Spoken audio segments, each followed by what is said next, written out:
who's a playwright, author, all-round clever man.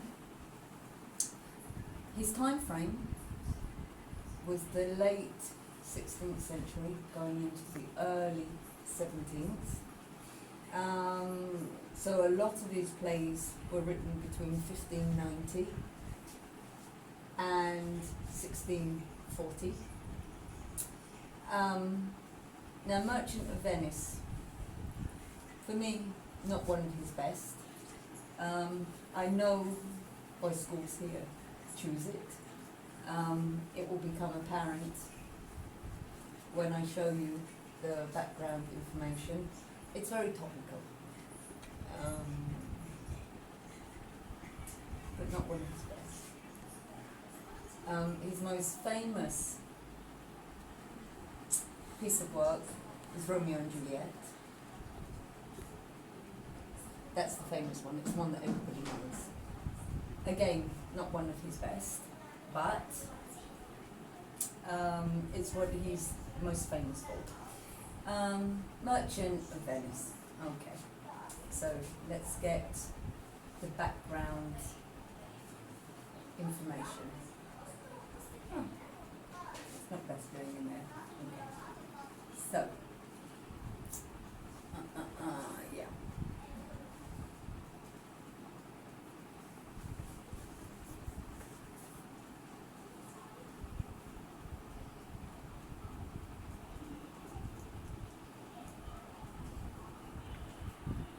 So, the playwright, William Shakespeare,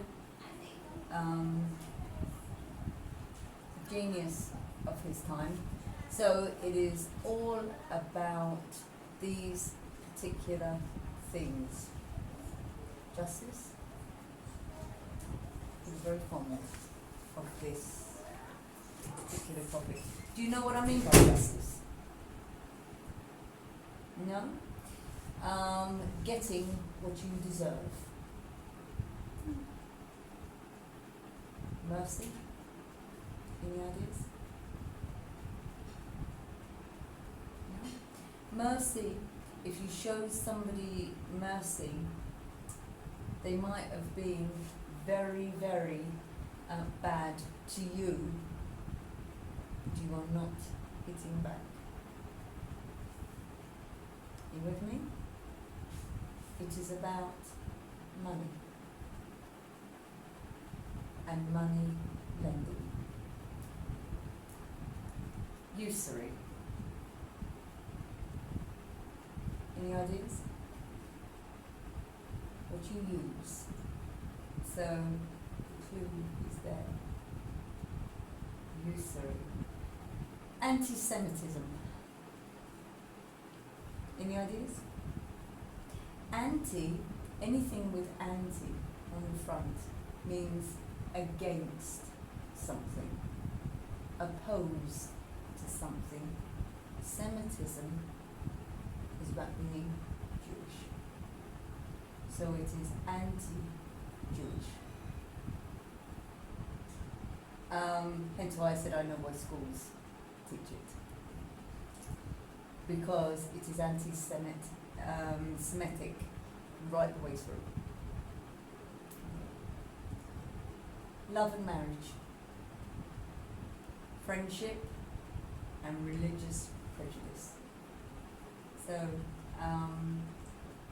that's where the anti-Semitism comes in. All okay? Sure? Yes. Yeah, okay, fine. So just going to minimize those. So here we are. We have got characters here. So it basically includes these people, and I've looked for a downloadable copy. All I can actually get is Spark Notes, which we will go on to. So we've got quite a lot of characters here. Shylock.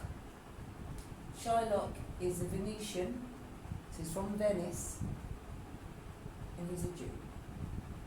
He's Jewish. and he's a money lender.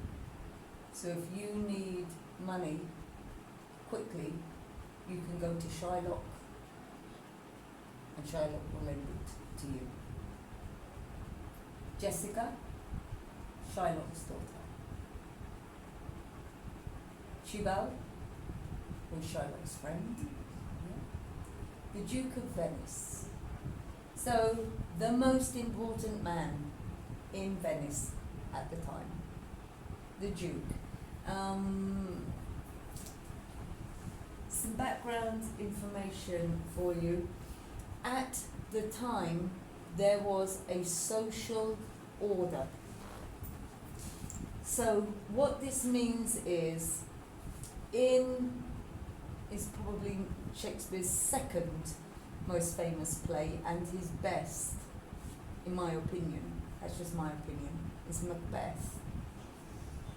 And a theme running through Macbeth is ambition. Shakespeare wasn't against ambition. What he was against, as all people at the time were, is you had a station in life. So, what this means is, if you were royal, you were born to it. Everybody was given their role in life by divine right. He believed by God. Everybody believed this. And you don't step outside of that. So the Duke would be a station underneath the king of what he would have called nobles. That meant you stayed in that bracket as a noble. Now, Shakespeare wasn't saying that you couldn't be the best noble, go from, say, an earl to a duke. That was okay, but you couldn't aspire to be a king,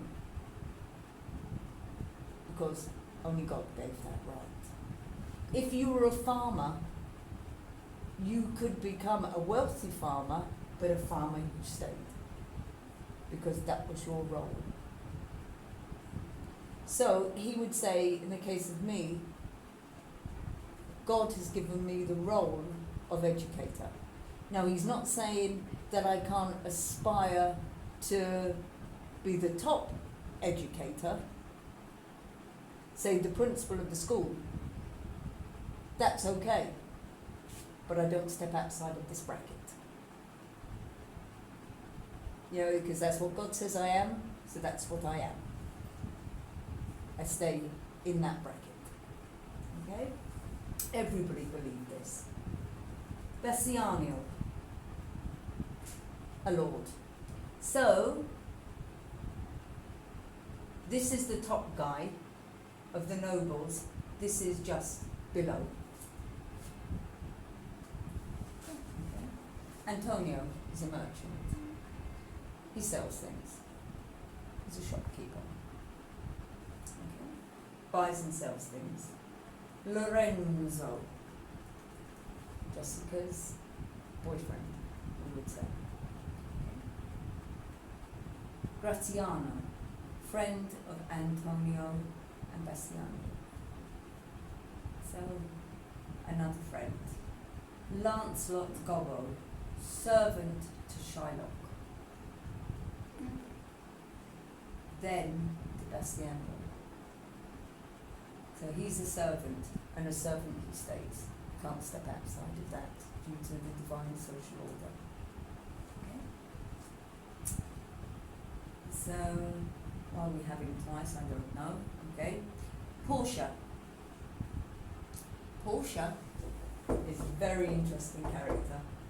She is an heiress. So this was quite shocking. Hey.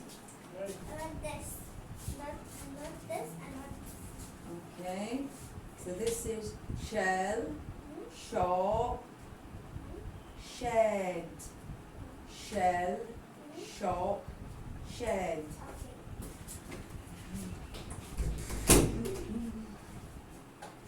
So, okay. So she's very interesting. Portia. She's a rich heiress. So this idea would have been very, very shocking to Shakespeare's audience. Now, you haven't got many people reading Shakespeare's books. Most people were illiterate at this time. Most people couldn't read or write at this time. So you've only got the nobles and above that can read and write. So all of Shakespeare's work was written by him to be performed on a stage. It was told verbally. It was spoken as a play, not as books. Why would you publish a lot of books? Not many people could read. So why would you do that? That's why he was a playwright. So people would pay to go and see these stories verbalized, oral. But moreover, Portia is, the character of Portia is actually quite shocking. She's a woman. Woman, at this time, had no business being an heiress. This means she inherits the father's money. Females at the time were property. Okay? So, as a girl, you are the property of your father until you marry. Then you are the property of your husband. That was a woman's role. So, he actually wrote very, very strong female characters. And this was deeply shocking to his audiences. This is a whole new idea. If you explore Shakespeare further, you have Lady Macbeth. Deeply shocking character. You have the three witches in Macbeth. Deeply shocking. In Romeo and Juliet, you have Lady Capulet. Very, very strong character. This is a whole new idea. So Shakespeare we see as classic literature. Put your mindset 500 years ago. It was very new, very exciting, very modern.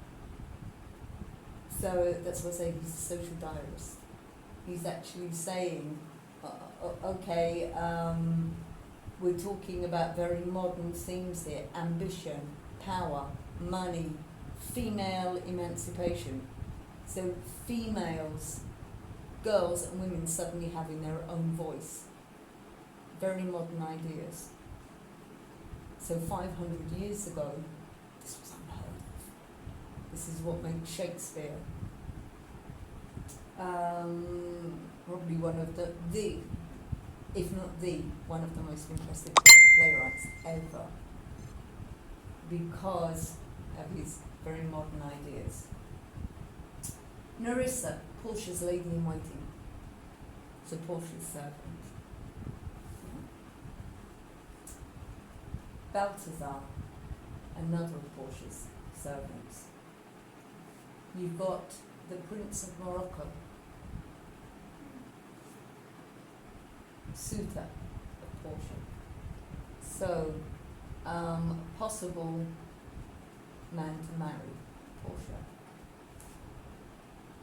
is the prince, because she is so wealthy in her own right. She's not dependent on her husband. She's not dependent on her father. She's wealthy in her own right. So, the Prince of Aragon. He's very cleverly using Aragon. Most people would have remembered Aragon as part of Spain.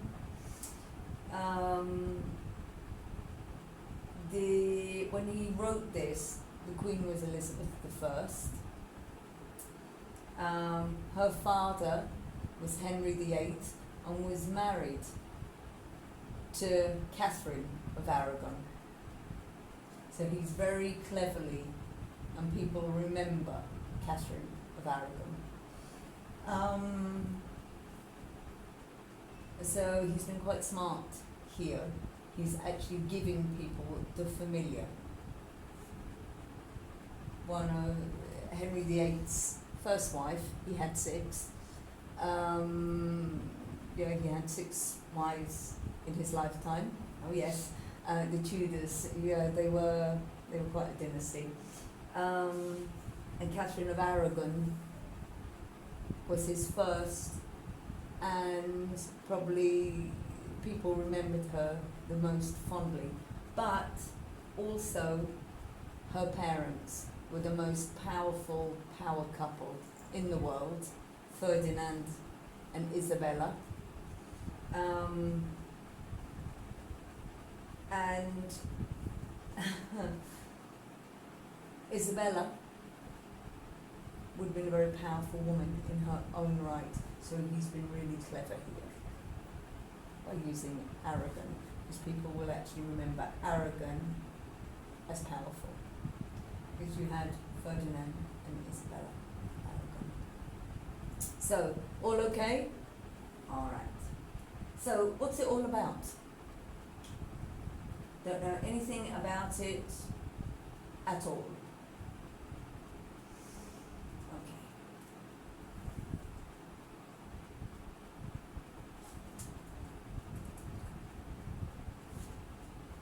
Okay, so, have you read any Shakespeare before? Okay, what have you read? Many books. Okay, Shakespeare. You've read a lot of Shakespeare, okay. Do you remember which ones? No, okay, fine. All right, okay, so over to you. I will explain at the end. I want you just to get a sense of the themes going on here. Shakespeare's plays, if you've read them, are very thematic. He has particular themes running through each play, some repeated again and again and again, but just in different ways. So over to you. So tell me. Action of the play takes place in post-Parliament and invents Bastian wishes to marry the beautiful Portia. First of Parliament, he cannot compete with her other suitors as he has no money. Portia's father has left 3 caskets I'll explain at the end here, when we get to here. in his will, one of gold, one silver, and another of lead. His will stipulates that Portia will only marry the man who drew the costs when connects her portrait. Bastian used his friend Antiano credit to pro 3,000 talks from the Jews money leader Trilog. Antiano promised to repay the money within 3 months, or Trilog will be allowed to cut a pound of flesh from him. Okay, so here we've got this play taking place in both Belmont, the place in Italy, and in Venice. Okay, also in Italy, very beautiful Venice. Yeah, in Venice, Bastiano wishes to marry the beautiful Portia. So wealthy, beautiful, intelligent. This girl had it all. Yeah, and she is heiress of Belmont. So her father was the most famous man in Belmont. Rich, I'm not going to say he was kind, he wasn't. He was shrewd, he was clever, not necessarily kind. He cannot compete with her other suitors. So what this means is he can't go to her and say, I want to marry you and I can give you this, this and this. The reason he can't is he's got no money. No money. So he can't give her anything. And as we know, Prince of Morocco also wants to marry her. So the Prince of Morocco's got a lot more than him, yeah? Yes. So he can't compete. Portia's father has left 3 caskets. They're boxes, wooden boxes, in his will. So his will is, look at will. Your will is what you want to be done with what you leave after you've died. So I have a living will. I'm alive.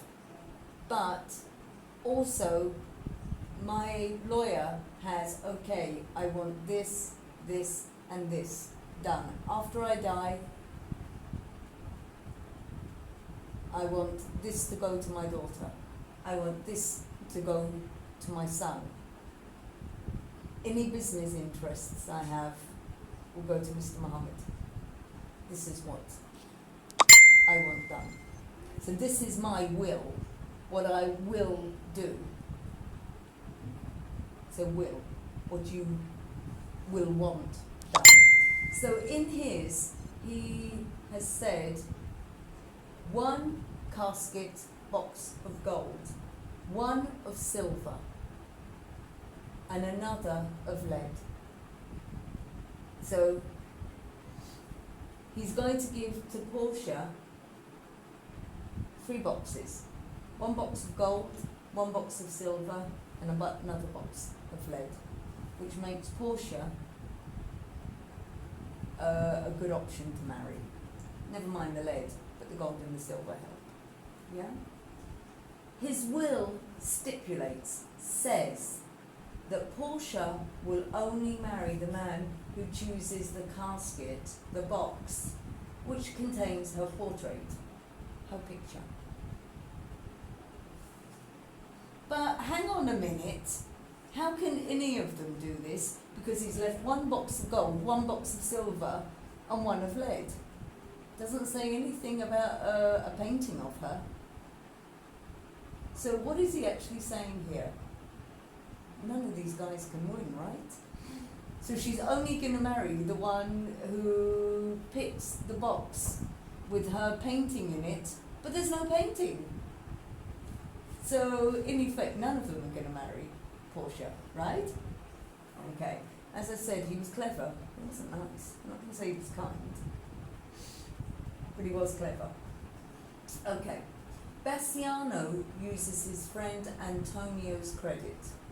So Bassiano goes to his friend Antonio and says, look, I need to borrow some money. Can you get this money for me? I can't get it myself. Why, we don't know. Shakespeare doesn't tell us. His credit rating, probably people think he's not good for the money. Yeah? He's not going to pay it back. So he goes to his friend Antonio and says, Antonio, can you borrow this for me? To borrow 3,000 ducats.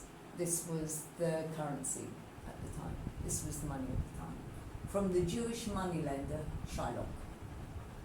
So Antonio has gone to borrow 3,000 ducats from Shylock.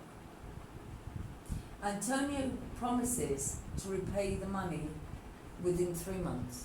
Says to Shylock, you'll have your 3,000 back in 3 months. Or Shylock will be allowed to cut a pound of flesh from him.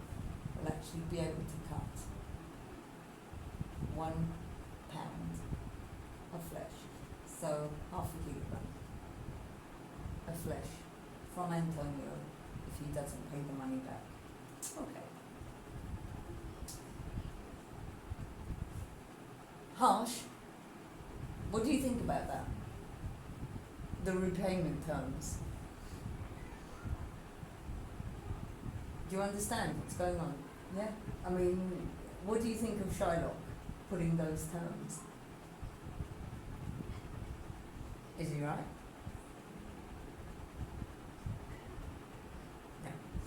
No. This is why he is one of Shakespeare's villains. Do you understand the word villain? Yeah? Shylock is written as being the villain of this play. It's quite anti-Semitic. Straight away, we're being told that Shylock is Jewish. And he's not viewed, even at the time, as in a very good light, in a very good way for this. So there are anti-Semitic feelings going on here, anti-Jewish feelings. Okay, over to you. Bastiano travels to Pullman to try to win Percha. In the meantime, two of her suitors fell in the task of the cast. The Prince of Morocco chose the gold cast in, and it rewarded with a scepter, and the Princess of Aragon chose the silver and is rewarded with a false head. Jessica, Shylock's daughter, has made plans to run away with Lawrence and to marry him. She will convert the church Christianity. To do it, Shylock leaves Jessica to lock up the shop, and she allows the Lirzul taking money with her. Shylock suspects that she has run away with Bastiano, which isn't true. One of Antoine's trips is lost. Percha is excited by the thought of Bastiano arriving in Pullman to try for her hand in marriage. Okay, so what have we got going on here? So this is now in Act 2. Bastiano travels to Belmont, where Portia lives, to try and win her hand in marriage. In the meantime, two of her suitors, two of the other guys who want to marry her, why is the signal so bad? Sending this crazy. Two of her suitors fail in the task of the caskets. Well, of course they failed, because her father hasn't put her portrait, the painting of her, in any of the caskets, so of course they failed. Yeah? The Prince of Morocco chooses the casket or the box with the gold in it. And what he gets in return is a skull. So he's chosen this, and he's not even getting the gold. What he gets for choosing it is a human skull. Okay. And the Prince of Aragon chooses the silver, so the box with the silver in it, and is rewarded with the fool's head. So that's what he gets. Jessica, Shylock's daughter, has made plans to run away with Lorenzo and to marry him. Well, this is a big deal. One, girls don't marry anybody that the fathers don't say. Jewish girls, even less. They really do as they're told. And she will convert to Christianity to do this. Oh, this is a huge deal now. So she's a Jewish girl, Shylock's daughter, and such is her love for Lorenzo, she said she will even become Christian. She will give up being Jewish just to marry Lorenzo. This is a big deal. Shylock leaves Jessica to lock up their money lending shop. So who says, Jessica, look up the shop. And she elopes with Lorenzo. She runs away with Lorenzo. Now this is an even bigger deal. One, she's a Jewish girl. She says she's going to marry this guy that her father has not approved of. He's Christian. She's going to convert to Christianity to marry him. And now she's running away. And they're not even married. This is now a huge deal. And this was deeply shocking to people in Shakespeare's time. So do you see when I said to you, it was very modern ideas. Can you see how people of his time would have been shocked? And do you see what I mean about the strong female characters? Jessica running away, with a guy that she's not even married to. This was deeply shocking to people of this time. Okay. Taking money with her. So she's actually taken money from the shop. So her dad's money. So she's running away, taking her dad's money. This is a big deal. Shylock thinks that she's run away with Bassiano. Well, we know, as the audience watching this, we know this isn't true. We know that she's run away with Lorenzo, not with Bassiano. One of Antonio's ships is lost.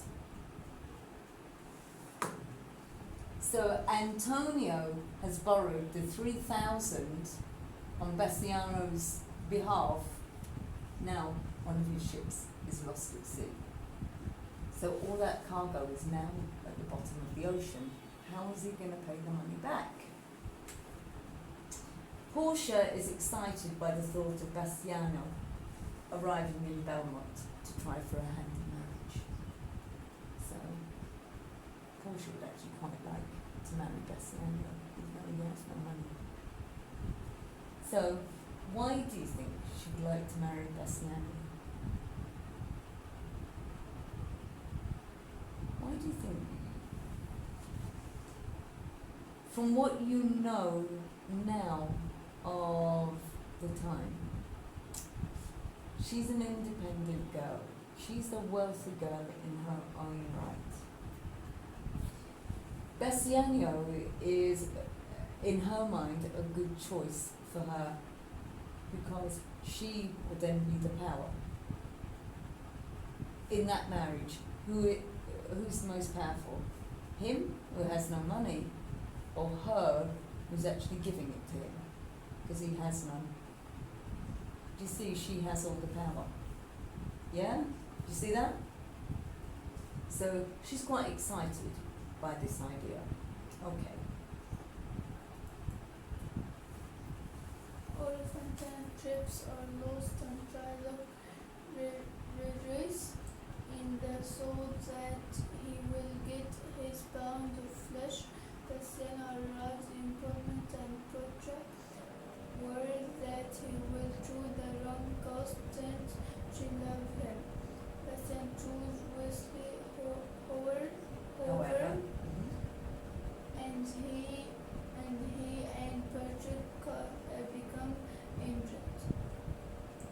Portia gives Bassiano a ring which she insists he must give. Portia's maid Nercia becomes ending to Gratiano, and at the same time Bassiano starts on his return to Venice, and Antonio hoped that he arrived before Shylock paid the payment until flesh. Portia left her estate in the hands of Lorenzo, and Jessica, she tells Nerissa that they are two adult male disgust and follow Bassiano to Venice. Okay, so the worst thing possible has now happened. Not just one of Antonio's ships is lost at sea, all of them now. Shakespeare doesn't tell us how many. The most clever of thinking tells you it's about six ships. Normally merchant ships travelled together in groups of about 6. So they're all lost. And Shylock is particularly happy about this. Shylock is no fool. He knows these ships are lost. It's unlikely that Antonio is going to be able to pay the money back. So he rejoices in the thought that he will get his pound of flesh. It is a term that we still use today. It's an idiom that English people use. Do you understand idiom? The English people, well, they got their pound of flesh. It means that they got back more than they put in. These people get their pound of flesh. Okay, so we still use this term today. This is how significant this is. Bassiano arrives in Belmont. Okay? And Portia is worried that he will choose the wrong casket. Because she quite likes him. You know, this is her choice. Now, it says here, since she loves him, Shakespeare never said that. What he inclined us to believe is that she preferred this choice because she remains in power. Bassiano chooses wisely, however, and he and Portia become engaged. So, pre-marriage, when you wear just one ring on your finger and, you know, while you're preparing for the wedding, you're engaged. You are promised. Portia gives Bassiano a ring, an engagement ring, which she insists that he must keep. So she said, whatever happens, keep this ring. Portia's maid, Nerissa, becomes engaged to Gratiano at the same time. So the mistress is getting married, so is the maid at the same time.